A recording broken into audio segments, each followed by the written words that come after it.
So, I know I already mentioned a little bit about it,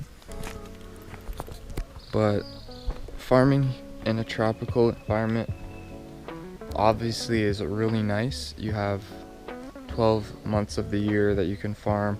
Unlike in Canada, there's a big portion of the year that is unusable for growing, let alone doing much really. So you have a short growing season and you have to deal with frost and all these things, but here that's not an issue.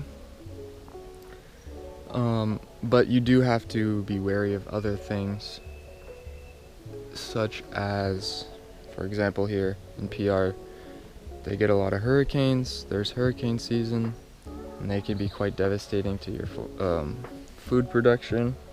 As I had mentioned, with the lack of flowers and pods on the cacao trees, or occasionally there can be a really dry season, like the rainy season isn't raining as much as it's supposed to, and for a fruit tree like cacao that needs a ton of rain, that can be really detrimental. So some keys to growing in a tropical climate is study and implement hurricane prevention. There could be, it depends on what you're doing, but there could be so many different ways you could do this.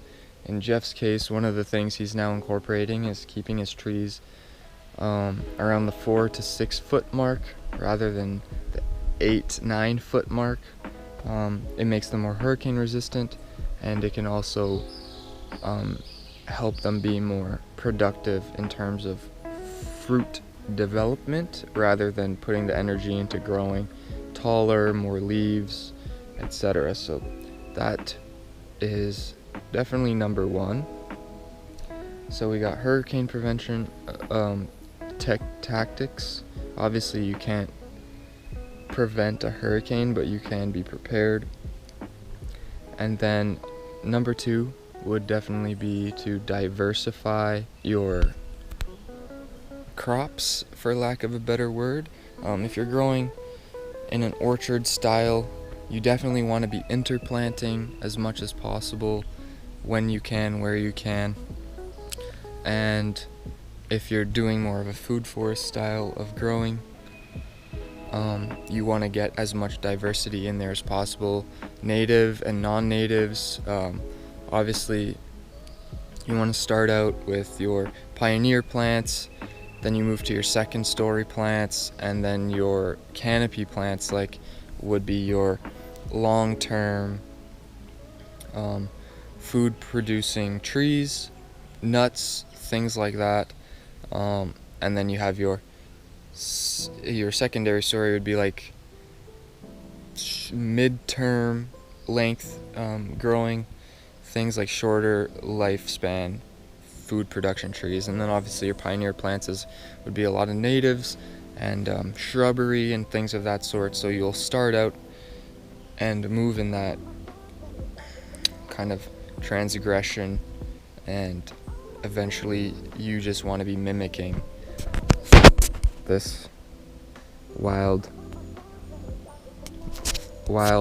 type of growing method, but in a more maintained sense, a way that you can get in there, harvest, you'll know where all your things are, even bringing in animals to graze, things like that. So definitely you want diversity in whatever way that looks like for you, but it's a necessity. And probably third would be to keep a good maintenance and order to how you're doing things. Try and plan out, if you're going to be starting in a new area, plan out how you're going to progress in that area. Like, what do you want to start with? What needs to be done before something else can be done? For example, in this area, if you were starting from new, you would want to be doing all the earthworks first. But if you haven't already done your soil testing or anything like that, you want to do that first. See if anything's missing. Till something in if you're into tilling, or if you're a no-till farmer, go about doing it in another way. It takes a little longer for things like P&K, if you're not tilling, but it can be done. And I definitely would advocate for no-till. You don't want to disrupt and kill off any of the good IMOs in your soil.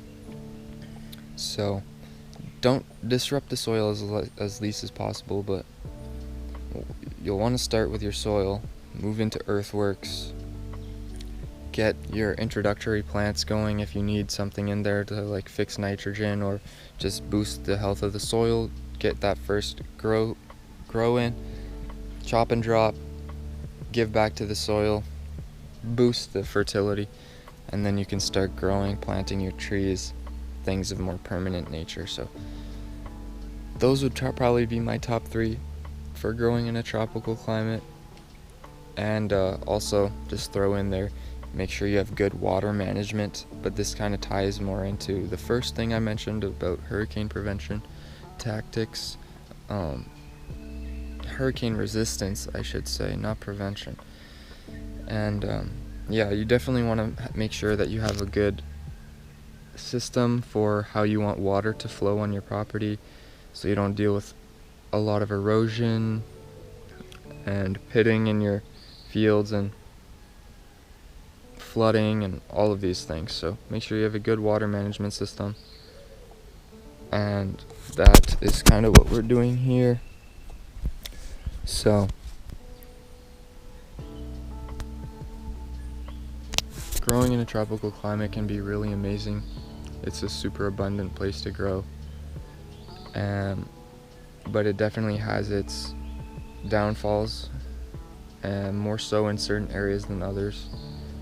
And also here you don't have to worry about it too much, but in certain areas you could be dealing with a lot of pests and disease and things like that for certain types of crops and stuff like that, so you have to be mindful of that. But that's not exclusive to tropical areas. There's stuff like that all over the world, so you just have to pick and choose what you're willing and not willing to deal with. So that is pretty much my do's and don'ts for growing in a tropical environment. Obviously those are the things that you want to do when you're growing here. Things you don't want to do is essentially the opposite of that. Not be prepared, not have good earthworks and water management systems, be very sporadic with how you're growing things, and not having a plan, not getting your soil tested and figuring out what it needs or has too much of and how to mitigate that and all of those things, and basically just being absent-minded with how you're doing things and uneducated. So definitely, if you're new to something like this and it's interesting to you, do your homework, get prepared, and make sure you read, ask questions to people who know what they're doing, get experience and things like that before you just jump right in, or you'll be dealing with, you could do it the hard way and just go through a ton of trial and error, but there's a lot of loss of time, energy, and money in doing it like that. So if it's worth doing, do it right. So that's definitely what I would say is the most important for growing in a tropical climate.